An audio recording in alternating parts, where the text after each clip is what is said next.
lama menetap di bumi Nusantara, namun sebagian orang masih menganggap etnis Tionghoa sebagai kaum pendatang. Nah, sebenarnya apa sih yang melatar belakangi hal ini? Oke, di episode kali ini AADC akan membedah tentang sejarah kedatangan Tionghoa ke Indonesia. Ada banyak faktor yang melatar belakangi serta memicu kebencian terhadap etnis Tionghoa. Motifnya pun ada beragam ya Sobat Bolong, mulai dari kesenjangan sosial hingga tuduhan-tuduhan yang terdengar kurang masuk akal, misalnya tuduhan tentang agen komunis. Keberadaan Tionghoa di Indonesia sejatinya menyimpan sejarah yang panjang bahkan jauh sebelum zaman penjajahan Belanda.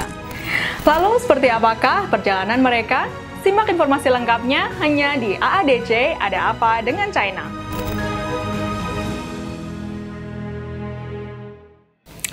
Latar belakang. Menurut sejarawan Didi Kwartanada, kedatangan Tionghoa ke Nusantara ini telah terjadi sejak awal abad ke-5 Masehi. Pada tahun 414, sejumlah kaum Tionghoa yang tengah melakukan perjalanan ke India terdampar di Pulau Jawa. Pada tahun 1644, Dinasti Ming juga mengalami kehancuran dan digantikan oleh Dinasti Qing. Pada masa itu jugalah jalur perdagangan di Asia Tenggara kembali dibuka. Nah, dengan terbukanya jalur tersebut, kemudian masyarakat Tionghoa, khususnya yang tinggal di Provinsi Fujian dan juga Guangdong, mulai berbondong-bondong melakukan imigrasi ke berbagai kawasan di Asia Tenggara, termasuk salah satunya di negara Indonesia. Kedatangan masyarakat Tionghoa di Indonesia bahkan telah terjadi sebelum zaman penjajahan Belanda loh. Mereka hidup damai dengan bekerja sebagai pedagang, petani, serta juga tukang bangunan. Perjalanan. Kedatangan kaum Tionghoa ke Indonesia tak lepas dari peran kerajaan-kerajaan di Nusantara yang pada saat itu menarik mereka untuk melakukan transaksi dagang di Nusantara. Faktor inilah yang kemudian memperlancar lalu lintas barang dan juga orang dari Tiongkok ke Nusantara maupun sebaliknya. Sedangkan kaum Tionghoa yang bermigrasi mayoritas tidak membawa istri maupun keluarga mereka. Kenapa? Karena di masa itu para perempuan dilarang keluar dari negara Tiongkok. Alhasil, hampir seluruh imigran pria melakukan pernikahan campur dan berasimilasi dengan masyarakat setempat. Sejarah kedatangan Tionghoa juga tercatat di sebuah prasasti di Jawa. Bahkan di sana tertulis bahwa pada masa itu terdapat sekelompok suku asing yang menetap di Nusantara. Dalam sebuah prasasti perunggu yang ditemukan di Jawa Timur pada tahun 860 Masehi, bahkan ditemukan istilah juru Cina yang menunjukkan adanya satu jabatan tertentu yang dipegang oleh kaum Tionghoa di masa itu. Di samping itu, motif kain sutra Tiongkok di atas relief Candi Sewu juga menjadi bukti pengaruh kebudayaan Tionghoa pada arsitektur setempat.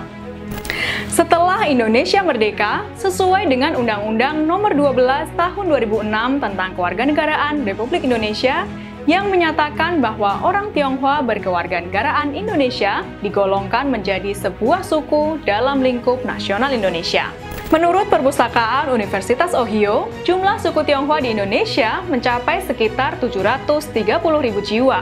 Jumlah ini merupakan jumlah yang paling besar di luar negara Tiongkok. Hubungan dagang. Nama Nusantara sendiri, Sobat Bolong, telah tercatat dalam kronik dinasti Han, tepatnya pada masa pemerintahan Kaisar Wang Ming. Saat itu, Nusantara disebut dengan sebutan Huangze. Menurut catatan dari dinasti Han atau Han Chao, hubungan resmi antara Tiongkok dan Jawa bahkan telah terjalin sejak tahun 131 sebelum Masehi. Peran warga Tionghoa. Selain berdagang, orang-orang Tionghoa yang tinggal di Indonesia juga berperan aktif dalam pembangunan Nusantara. Salah satu tokoh pahlawan nasional yang berdarah Tionghoa ialah John Lee. Beliau merupakan salah satu perwira tertinggi di Angkatan Laut Indonesia. Penyebaran Tionghoa di Indonesia. Pada tahun 1683, ada sekitar 5.000 kaum Tionghoa yang tiba di Batavia atau Sunda Kelapa. Sedangkan pada zaman Kerajaan Majapahit, sekitar abad ke-15, pedagang Muslim Tionghoa banyak bertempat tinggal di ibu kota maupun kota-kota besar yang lainnya. Sedangkan di kota Semarang sendiri, kependudukan orang Tionghoa dipelopori oleh tokoh Muslim Tionghoa besar yaitu Panglima Cheng Ho. Berawal ketika salah seorang kepercayaan Cheng Ho yang bernama Wang Changhong saat itu jatuh sakit dan terpaksa menetap di Simongan. Hingga kini, masyarakat Tionghoa di Indonesia telah membaur dengan penduduk asli, bahkan sebagian di antaranya juga menjalankan adat istiadat masyarakat setempat. Ya, itulah tadi runtutan panjang sejarah masyarakat Tionghoa yang ada di Indonesia. Nah, setelah kalian tahu rinciannya, apa nih tanggapan kamu terhadap etnis Tionghoa? Jangan ragu-ragu untuk sharing, komentar, dan juga saran kalian di kolom komentar di bawah ini ya.